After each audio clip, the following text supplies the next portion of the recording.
అగ్రిమెంట్లను 10 గంటల అగ్రిమెంట్లను 12 గంటల అగ్రిమెంట్లను నెలకు 26,000 జీతము 26,000 జీతము కనీస చట్టం ప్రకారంగా కనీస వేతనాల చట్టం ప్రకారంగా 26,000 రూపాయలు 26,000 రూపాయలు రాజీనామా చేసిన ప్రతి ఒక్కరికి 9,000 రూపాయల పెన్షను 9,000 రూపాయల పెన్షను కార్మికుల ఐక్యత కార్మికుల ఐక్యత.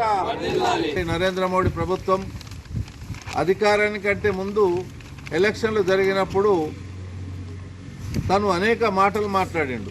దానిలో ప్రధానంగా స్త్రీలకు సంబంధించి ఏం మాట్లాడిండు, జీరో ఖాతాలు తీయండి, మీకు ఒక్కొక్కళ్ళకు 15 లక్షల రూపాయలు జమ చేస్తా అని చెప్పిండు. ఇప్పటి వరకు 15 లక్షలు కాదు కదా 10 పైసలు కూడా జమ అయినటువంటి నరేంద్ర మోడీ చెప్పినటువంటి మాటలన్నీ తుంగలో తొక్కినటువంటి పద్ధతిలో వ్యవహారం కొనసాగుతూ ఉన్నది.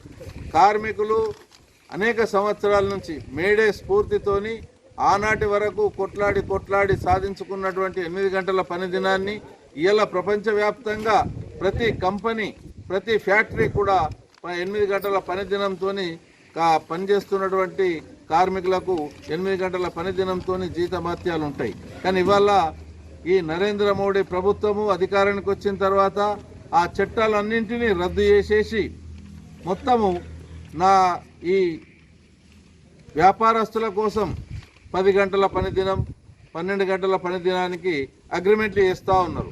ఈ అగ్రిమెంట్లు అనేటివి సరైనవి కావు. రేపు నాడు ఈ 10 గంటల పని కానీ అంతకంటే ఎక్కువ పని చేయడం కానీ కార్మికులు తీవ్రంగా వ్యతిరేకించారు.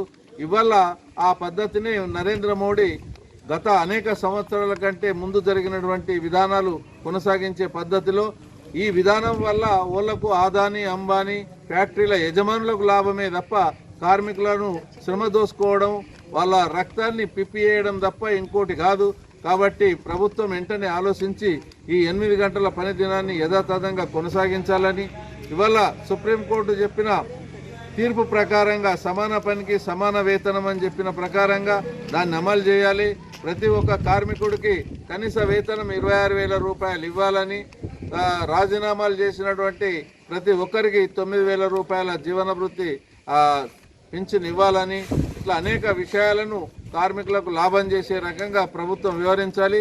అదే రకంగా ఇవాళ 9 తారీఖు నాడు ఈ నెల 9 తారీఖు నాడు జరిగే దేశవ్యాప్త సార్వత్రిక సమ్మెను జయప్రదం చేయడానికి కార్మికులు, కర్షకులు, విద్యార్థులు, మేధావులు అందరూ పాల్గొని దాన్ని విజయవంతం చేసి మనల్ని పరిపాలిస్తున్నటువంటి నరేంద్ర మోడీ ప్రభుత్వానికి బుద్ధి చెప్పాలని చెప్పేసి TUCI తరఫున నేను డిమాండ్ చేస్తున్నాను.